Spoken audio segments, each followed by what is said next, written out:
Assalamualaikum warahmatullahi wabarakatuh. Perkenalkan, saya Azizah Tian Ningrum dari kelas 1D Psikologi UIN Syarif Hidayatullah Jakarta. Video ini dibuat untuk memenuhi tugas ujian akhir semester mata kuliah Pendidikan Pancasila dan Kewarganegaraan. Selamat menyaksikan. Saat ini, peran pemuda, khususnya mahasiswa, sangat dibutuhkan dalam mengawal perjalanan bangsa, baik sebagai pemberi kontrol ataupun sebagai pemberi masukan kepada pemerintah dalam menentukan kebijakan. Namun, lebih dari itu semua, pemuda adalah generasi penerus bangsa yang nantinya akan mengisi pos-pos pemerintahan. Pemuda juga adalah calon pemimpin bangsa yang akan memegang pemerintahan di mana nasib rakyat dan negara digantungkan di atas pundaknya. Dengan tanggung jawab yang begitu besar, para pemuda harus dibekali oleh integritas terlebih dahulu, agar ketika kesempatan untuk menjadi pemimpin itu diberikan untuknya, hal-hal yang kita takuti seperti penyalahgunaan wewenang tidak akan dilakukan.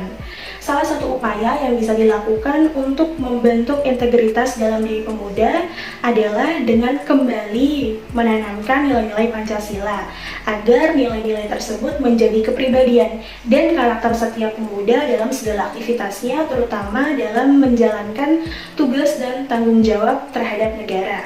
Oleh karena itu, teramat penting kita sebagai pemuda harus memahami dan menghayati nilai-nilai yang terkandung di dalam Pancasila, agar ketika kita nanti menjadi pemimpin bangsa, Pancasila benar-benar menjadi pijakan dasar dalam membangun Indonesia yang lebih baik. Dan di kesempatan kali ini saya akan menjelaskan bagaimana pemuda membangun Indonesia dari sudut pandang Pancasila sila ketiga, yakni Persatuan Indonesia. Pancasila sila ketiga memiliki arti bahwa persatuan Indonesia adalah persatuan suku-suku yang mendiami wilayah Indonesia dan memiliki tekad yang sama dalam mencapai cita-cita, serta mengakui adanya Bhinneka Tunggal Ika yang memberikan arah dalam pembinaan kesatuan bangsa. Namun, ketika kita menyadari pentingnya persatuan bagi kelangsungan hidup, itu juga menunjukkan adanya pemahaman bahwa perbedaan adalah realita yang tidak bisa dihilangkan oleh manusia. Tetapi tidak semua orang bisa menerima dan menghargai perbedaan, terutama dalam hal perbedaan pendapat dengan orang lain. Tidak jarang setiap perbedaan yang terjadi dapat menjadi perdebatan yang panjang yang akhirnya berujung saling menyalahkan dan saling merendahkan. Sebagai seorang pemuda Indonesia, dalam menyikapi realitas semacam ini, kita harus melihat dan menjadikan perbedaan sebagai suatu kekayaan yang justru harus dijunjung tinggi.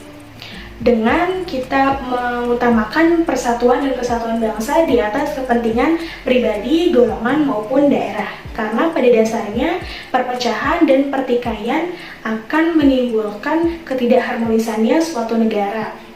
Maka dari itu, sebagai pemuda Indonesia, kita harus belajar bagaimana menghargai dan menerima perbedaan dengan orang lain.